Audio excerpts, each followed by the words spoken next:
Penyembelian ini sebab kematian. Tapi kalau Imam Syafi'i enggak, cara berpikir wes nemen, paling roh besok kaget langsung mati. Kalau gitu berarti kamu nyembelih barang mati. Jadi fikih itu kadang unik. Makanya ketika ngitung fikih itu unik ya. Orang keluar mani wajib apa? Mandi kan? Terus Imam Syafi'i ditanya, kenapa kalau orang kelahiran juga harus mandi? Namanya nifas. Fa innal walada waliyun munaqidun. Anak ya mani yang menggumpal. Bedanya apa anak dengan mani itu? Jadi fikih itu kadang lucu, di rungok-rungokno tenan juga lucu. Keluar mani wajib mandi. Berarti kalau keluar anak ya wajib mandi karena hakikatnya anak adalah mani yang mengkristal. Terus usia ono sudah didusan macam-macam itu kan hakikatnya mani. Itu fikih. Nah, terus ditanya, kenapa kalau lahir langsung mati tidak wajib disolati? Ya jawabannya Mas Syafi'i lucu. Di mana-mana sholat itu nyolati mayit. Yang namanya mayit itu pernah hidup terus mati. Kalau itu ndak mayit ya sudah. Jadi kadang, nah iya kan disebut sholat mayit. Yang namanya mayit itu apa? Pernah hidup. Nah ini kan ndak pernah hidup. Maka ya sudah seperti itu. Jadi nggak khilaf itu ndak mungkin. Nah kalau qit'atul lahmin, kalau hanya potongan daging, mungkin wah itu tidak manusia karena qit'atul lahmin. Sekarang pertanyaannya, kalau sudah berbentuk manusia, meskipun tidak pernah hidup, nah ini mulai perdebatan karena melihat tidak pernah hidup itu nggak memenuhi syarat, tapi melihat ini sudah suratu adamiyin, bentuknya sudah. Nah kira-kira gitu perdebatan fikih. Makanya dulu awal mula zaman sahabat itu sudah debat. Masyhur kan Nabi ada kontingen ke Bani Quraidah. Ya kalau kira-kira saya minta Pak Rektor kamu jangan kalau ke Malang jangan sholat asar kecuali sampai Tuban. Sebelum Tuban ternyata matahari mau tenggelam. Terus Pak Rektor milih, wah sudah sholat di Bulu. Padahal belum Tuban. Padahal saya bilang jangan sholat asar kecuali di Tuban. Yang Pak Haris enggak, tetap sholat di Tuban meskipun matahari sudah tenggelam. Karena Nabi menyebut Tuban. Singkat cerita, zaman itu kan Bani Quraidah. La tusolliyanal asra illa fi Bani Quraidah. Kalian semua jangan sholat asar kecuali sampai Bani Quraidah. Ternyata di tengah perjalanan matahari sudah mau tenggelam, kira-kira kurang 2 menit atau 3 menit. Sahabat-sahabat, sudahlah kita sholat asar di sini. Kalau sampai sana pasti sudah tenggelam. Separuh sholat. Yang separuh enggak, kata Nabi harus di Bani Quraidah. Ya sudah nunggu di Bani Quraidah meskipun matahari sudah tenggelam. Singkat cerita dua kelompok ini matur, ya Rasulullah kita ngalami ini perdebatan gini-gini. Di semua riwayat di hadis-hadis sahih disebut falam yu'annif wahidan minhuma. Nabi tidak menyalahkan salah satunya atau enggak menyalahkan dua-duanya. Itu bahasa Indonesia juga ribet, yang benar gimana itu? Enggak menyalahkan salah satunya, apa enggak menyalahkan dua-duanya? Gimana bahasa benernya? Salah satunya. Salah satunya itu dua-duanya? Ya. Enggak, kalau bahasa Indonesia tidak menyalahkan Kedua-duanya. Kedua-duanya apa salah satunya yang benar? Kedua-duanya. Kedua-duanya. Bahasa Indonesia itu ya kadang ruwet ya. Orang pinter kayak Pak Habibie itu namanya ya orang luar biasa. Nanti sekolahnya orang-orang idiot itu ya sekolahan luar biasa. Orang pinter banget bahasa Indonesianya ya luar biasa. Kalau sekolah untuk orang-orang yang idiot juga luar biasa. Jadi kalau dipuji luar biasa itu gak jelas ini luar biasa ya. Gak jelas kadang bahasa kita ini kadang ya gak jelas. Nah itu gak menyalahkan dua-duanya apa salah satunya? Keduanya. Tidak menyalahkan kedua-duanya. Misalnya dibahasakan gak menyalahkan salah satunya, benar apa salah? Benar. Benar, ya sudah benar semua. Jadi itu bukti bahwa ijtihad itu boleh. Saya ulang lagi, bukti bahwa ijtihad itu boleh. Padahal ini jelas, yang satu harus sholat asar, padahal matahari sudah tenggelam. Makanya di antara fikih unik itu begini. Saya ulang lagi fikih unik. Saya menyaksikan betul ketika ada orang tanya Mbah Mun saya ini Kopassus. Kadang latihan itu sampai waktu zuhur habis. Saya harus bagaimana? Jawabnya Mbah Mun itu unik. Sementing ojo ngosor sholat. Engko ya aja niat jamak. Atok kodok katanya. Singkat cerita terus orang ini diskusi sama saya karena ini ya alim pernah mondok. Kenapa qasar tidak boleh? Karena qasar itu ekstrim, merubah bentuk sholat dari 4 menjadi 2. Maka alasannya harus jelas. Harus jelas itu orang yang latihan di Kopassus itu kan dia sudah berasrama di situ. Berarti dia sudah tidak musafir karena asramanya di situ, sudah mukim. Kalau dia qasar itu merubah bentuk sholat dari 4 menjadi 2. Merubah itu ekstrim. Tapi kalau dia qadha itu hanya mengakhirkan sholat dari waktunya. Kira-kira kalau kamu jadi malaikat ekstrim mana? Merubah sama menunda? Ekstrim merubah kan? Karena 4 menjadi 2. Terus ojo jamak takdim, tapi jamak takhir. Itu juga penting. Bagi pengkaji fikih itu penting. Kalau jamak takhir itu salah-salah sidik ora pati popo. Kenapa? Kan mirip duhur kodok. Kalau jamak takhir kan. Tapi kalau jamak takdim asar kok di waktu duhur. Ekstrim mana? Perubahan takhir sama takdim itu ekstrim mana? Ekstrim takdim karena melakukan sesuatu belum waktunya. Belum waktunya.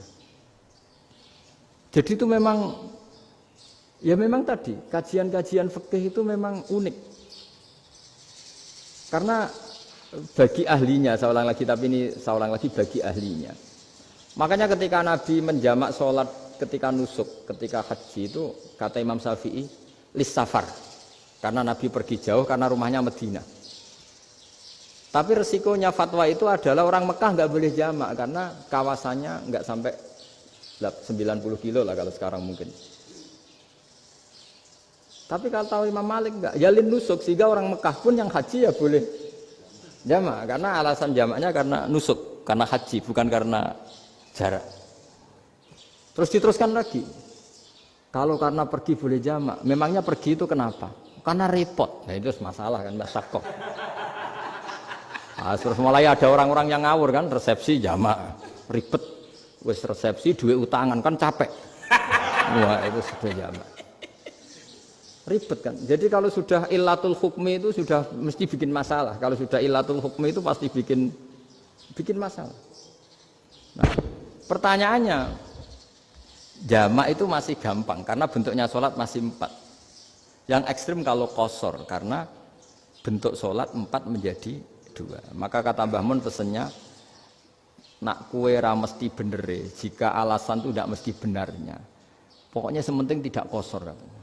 Juga tidak jamak takdim karena qasar ini kan merubah bentuk sholat kan ekstrim. Jamak takdim juga ekstrim karena mendahulukan sholat sebelum waktunya. Kalau jamak takhir kan biasa, kalaupun salah kan mirip kodok. Ya mirip kodok biasa kan. Nah ini saya cerita, jadi fikih itu bagi ahlinya itu memang punya konsekuensi yang seperti itu. Makanya pertanyaannya misalnya bagaimana hukumnya penyembelihan lewat mesin? Ya ribet kan. Bagaimana nyembelih dari apa ini? Belakang.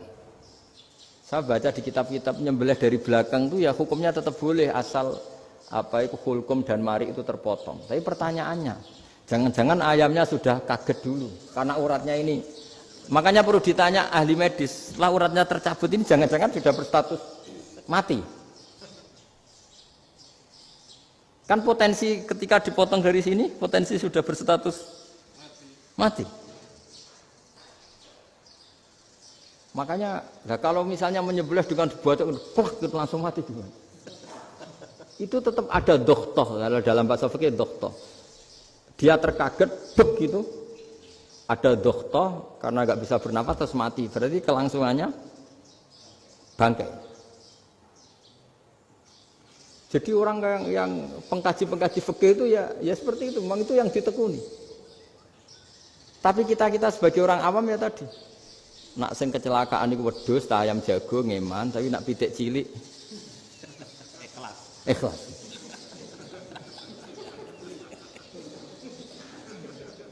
Makanya ada pertanyaan orang-orang saya pernah ditanya itu ya bingung tenan. Gus, Kalau ada orang mati oplosan misalnya, jenengan datang sholat enggak?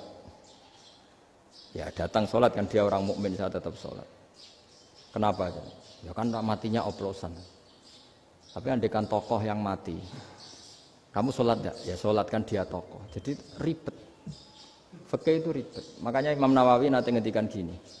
Ada orang ngundang Nabi, ya Rasulullah, saya mohon nyolati ini. Nabi tanya, punya utang enggak? Punya. Nabi, saya enggak mau nyolati mayit yang punya utang. Terus ada sahabat datang, ya Rasulullah, utang itu tak ambil alih kami. Berarti dia sudah tidak punya utang. Terus Nabi kerso nyolati. Pertanyaannya, utang itu hal yang boleh. Saya ulangi, utang itu hal yang boleh. Tapi kenapa Nabi se-ekstrim itu? Tapi ketika Nabi mau kondur itu ngendikan gini, ini PR ya bagi UMM ini PR ya. Nabi sebelum kondur bilang gini, sallu ala sahibikum. Jong saya tidak nyolati ini tapi tolong ini disolati. Terus kata Imam Nawawi, dianalogikan atau dikiaskan siapapun pelaku dosa besar atau mati dalam keadaan tidak benar. Misalnya pas dugem mati, pas oplosan mati. Itu sebaiknya tokoh-tokoh itu enggak nyolati karena nanti dianggap penghormatan. Misalnya ketua PP Muhammadiyah rektor nyolati wong mati oplosan kan keren. Mati oplosan disolati rektor. Ya sudah, tapi kalau enggak disolati nanti ada tradisi yang keliru yaitu janazatul muslim tidak ngalami disolati padahal siapapun yang muslim janazahnya harus disolati. Makanya setengah-tengah ya rasa rektor lah, satpam pokoknya kudu tetap ada yang sholat gitu. Itu kata Imam Nawawi. Jadi ketika ada orang mati nggak benar, itu sebaiknya tokoh-tokohnya nggak ikut nyolati, tapi awamun nas orang kebanyakan ikut sholat. Jadi fikih itu agak jelimet karena tadi ketika tokoh ini nyolati, pertanyaannya bedanya apa mbek sing mati ning masjid mbek mati oplosan? Karena sama-sama semua orang nyolati kan tidak ada sanksi sosial itu. Tapi ketika nggak disolatkan sama sekali, wah lebih parah lagi. Ini ada janazatul muslim tidak disolati. Sehingga kata Imam Nawawi ini hebatnya Nabi tengah-tengah. Jadi Nabi kundur, jong saya tidak nyolati tapi sallu ala sahibikum. Ya tapi ini kamu harus nyolati. Kata Imam Nawawi orang yang mati bunuh diri, orang yang mati oplosan, orang mati secara enggak benar itu asal dia muslim tetap wajib disolati karena solat ini hakul muslim. Kan seorang muslim diantara haknya apa? Ketika mati dikafani, dimandikan, disolat. Tapi ini masalahnya matinya pas murtakibul kabiroh, pas melakukan dosa besar. Dan itu sebab kematiannya. Kalau dia oplosan, kan sebab matinya ya karena oplosan. Ya kan terus ribet. Mau disolati oleh apalagi misalnya kita ketua ulama, kemudian terkenal wali, wah keren, mati oplosan itu disolati wali kan ribet kan? Nanti yang repot malaikatnya. Itu ya ini yang nggak kata bahaya. Saya pernah baca kitab itu yang repot malaikatnya. Itu ada yang bilang gini, orang yang punya hutang itu pasti nanti hisabnya berat, diaudit malaikat sampai bisa nyaur hutangnya. Sementara malaikat kena konstitusi, kalau Nabi mendoakan harus mustajab. Ini kan ada dua hukum yang berlawanan. Sekali Nabi berdoa, wa maghfir lahu warhamhu, itu harus dituruti malaikat. Enggak boleh doanya Nabi enggak dituruti malaikat. Sementara aturan Islam juga harus dituruti bahwa orang yang punya hutang harus tersandra oleh hutangnya. Tapi nak sing dunya Pak Haris kan, enggak tekno. Enggak ngefek gitu. Jadi misalnya Pak Haris bingung sampai nangis wa maghfir lahu kan, enggak ngefek. Malaikat enggak itu, enggak sudah lah Ustaz. Tapi kalau Nabi yang berdoa kan harus diturutin, ini masalahnya kan itu. Nah kalau diturutin berarti hutangnya harus bebas. Padahal secara aturan harus tersandra karena punya hutang. Nah, nanti sama kalau yang mati oplosan ini yang doain wali, kok wali sampai Allah maghfir lahu. Doanya wali kan harus terkabul. Sementara secara hukum dia harus kena sanksi karena oplosan tadi.